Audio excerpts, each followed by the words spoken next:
हो रहा है। भारत ने 17 माउंटेन स्ट्राइक कॉर्प्स को बांग्लादेश सीमा पर भेज दिया, जिसके बाद बांग्लादेश की सेना में घबराहट है, नेताओं के चेहरे से मुस्कान गायब है और ढाका में चिंता की लकीरें साफ दिख रही। दरअसल पिछले कुछ समय से आपने देखा होगा कि बांग्लादेश के कुछ नेता अपनी घरेलू राजनीति चमकाने के लिए भारत विरोधी चाहता है आने वाले वक्त।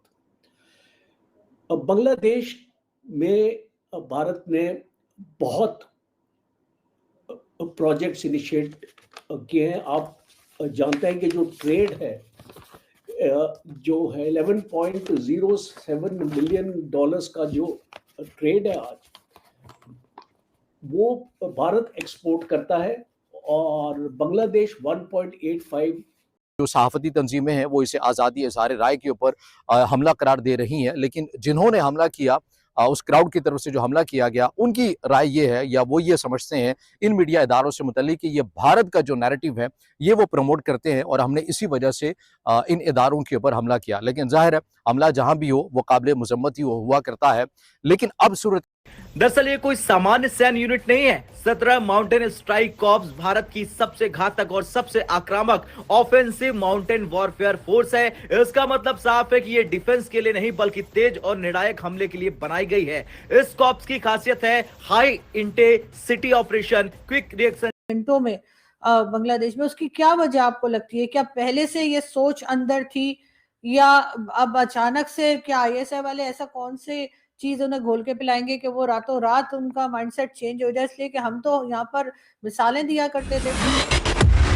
तो दोस्तों, इंडियन आर्मी ने भी बांग्लादेश के ऊपर अब तक का सबसे सख्त एक्शन लिया है। आपको पता है कि बांग्लादेश के कट्टरपंथी चाहते हैं कि सिलीगुड़ी कॉरिडोर और चिकन नेक को काट के भारत के 7 सिस्टर राज्यों को कब्जा लिया जाए। तो यहां पर इंडियन आर्मी ने अपनी 17 माउंटेन स्ट्राइक कोर्प को तैनात कर दिया है और यह वो आर्मी है जो खास करके पहाड़ी क्षेत्र के अंदर युद्ध लड़ने के लिए तैनात करी गई है। इनके साथ अकेले सैनिक नहीं होते, भारी भरकम हथियार, गोला बारूद और आर्टिलरी के साथ यह माउंटेन स्ट्राइक कॉर्प तैनात रहती है और यह इसीलिए तैनात करी गई है कि इलेक्शन से पहले यदि बांग्लादेश कोई कांड करने का प्रयास करता है तो बांग्लादेशियों को भगा भगा के उनकी औकात बताई जाए। और यह स्ट्राइक कॉर्प 3 जगह पर अलग अलग स्थानों पर तैनात करी जा रही है ताकि रैपिड एक्शन किया जाए किसी भी इमरजेंसी सिचुएशन के अंदर। और यह अब तक का बांग्लादेश और भारत के बीच में भारत का सबसे बड़ा एक्शन है।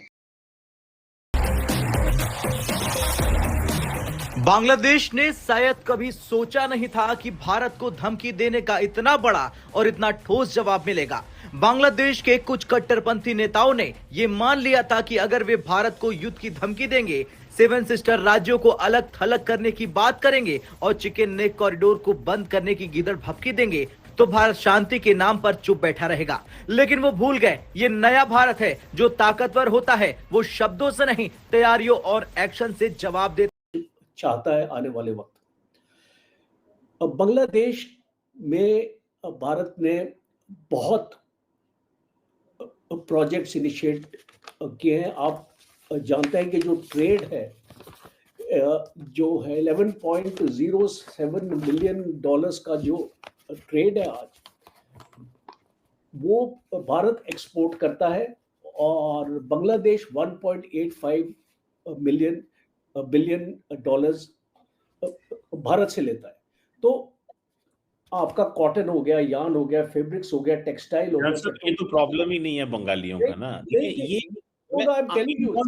अंडरस्टैंड आप जो बात कर रहे हैं ना, अंडरस्टैंडिंग है। I want to remove your misconception.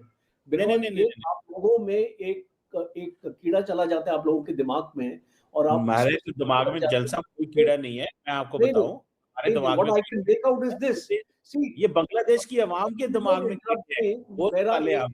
मैं अपनी आर्गुमेंट को you please allow me to finish my argument. उसके बाद आपको जो बोलना है आप बोलिए। After all you have invited me as your guest, so you need to hear me out first. तो बहुत इंपॉर्टेंट ये है कि आप बांग्लादेश को एक वन साइड घंटों में बांग्लादेश में, उसकी क्या वजह आपको लगती है? क्या पहले से ये सोच अंदर थी या अब अचानक से क्या आईएसआई वाले ऐसा कौन से चीज उन्हें घोल के पिलाएंगे कि वो रातों रात उनका माइंडसेट चेंज हो जाए? इसलिए कि हम तो यहाँ पर मिसालें दिया करते थे कि जी बांग्लादेश की एजुकेशन सिस्टम की वहां पर ये कि जी बड़ा अच्छा चल रहा है, हमसे बेहतर जा रहे हैं, फिर अचानक से ये काया पलट कैसे हो गई? आपने बिल्कुल वजह फरमाया अर्जुन साहिबा। बांग्लादेश की इकोनॉमी, उसका एजुकेशन, उसके रिसर्च पेपर्स, उसके पेटेंट्स बहुत आगे जा चुके थे। पर कैपिटा इनकम उसकी एक मिसाल थी। और ये भी लोग कह रहे थे कि बांग्लादेश और तरक्की करे तो जितने रिफ्यूजीज हिंदुस्तान में आए हैं वो अपने आप चले जाएंगे बांग्लादेश, क्योंकि वहां पर जॉब अपॉर्चुनिटीज और वहां की माली हालात हिंदुस्तान से बेहतर हो सकते थे 5 साल में। लेकिन ये हुआ नहीं। क्यों नहीं हुआ? क्योंकि उसका जो 3 मुल्कों का जो इंटरेस्ट है, चाइना, अमेरिका और पाकिस्तान, वहां पर ये होने नहीं देंगे। अब ये जिसने कत्ल किया, अगर इस लड़के के इसके बैकग्राउंड में आप जाएं, फैजल करीम, तो ये जब पता लगा पूछताछ पे तो ये मालूम पड़ा कि एक फॉर्मर काउंसलर और 20 बड़े बिजनेसमैन इसके पीछे हैं और इसमें करोड़ों रुपए का वारा न्यारा हुआ। अब सवाल ये उठता है कि एक आदमी का कत्ल कराने में इतने करोड़ों अरबों रुपए फूके जाने की वजह क्या है?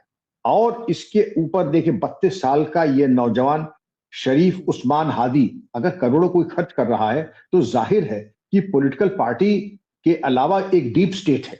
ये मैं बिल्कुल आपको अपने तजुर्बे से कह सकता हूं। और मैंने जो 2-4 एक्सपर्ट से बात किया तो उन्होंने यही कहा, इस पे जो कुछ भी आज बांग्लादेश में हो रहा है वो डीप स्टेट कर रहा है। और डीप रावी तो इंडिया का है ना, तो इस तरह गंगा तो इंडिया के अगर बांग्लादेश को नहीं दे रहा तो इसमें बांग्लादेश को चीखने चलाने की क्या जरूरत है? मैम ये फिर मीडिया ने इसको थोड़ा सा इस तरह उतार चढ़ाव पेश किया है। हालांकि पूरी इंटरनेशनल लॉ इस पे मौजूद है, दुनिया के कवानीन इस तरह नहीं चलते, नहीं इंडिया इस तरह कर सकता है। हाँ, उन्होंने उस गंगा पे अपने डैम्स बिल्ड के पानी को रोका होगा, कुछ वायलेशंस इस तरह टोटली वो नहीं कर सकती है। पूरे इंटरनेशनल लॉ मौजूद है, इंटरनेशनल कॉन्स्टिट्यूशन मौजूद है।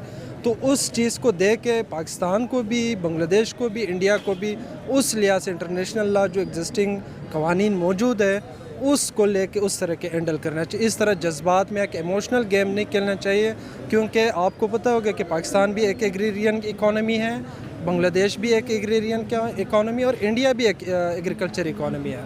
तो इसके किसानों पे, हमारे फार्मर्स पे, हमारे ज़राअत पे बहुत बड़े असरात आते हैं। तो किसी भी गवर्नमेंट को इस तरह के जज्बाती फैसले नहीं लेने चाहिए कि हमारी फसलें हैं जो तैयार फसलें, उन पे बहुत सारे इम्पैक्ट्स आने चाहिए। तो इसको सोच समझ के इंडिया को अपनी पॉलिसीज रिवाइज करनी चाहिए और पानी नहीं बंद करना, पानी बिल्कुल नहीं बंद करनी चाहिए। देखिए बात ये है कि जब से शेख हसीना गई थी तो उसके साथ जितने भी उसके सारे मुआहदे थे वो सारे ख़त्म हो गए थे। ऑफिशियली तो नहीं हुए थे लेकिन वो एक तरफ से हो ही गए थे। अब आहिस्ता आहिस्ता वो सारे हो रहे हैं। ठीक है। तो उस सिलसिले में इंडिया जो है ना वो ये कर नहीं पाएगा।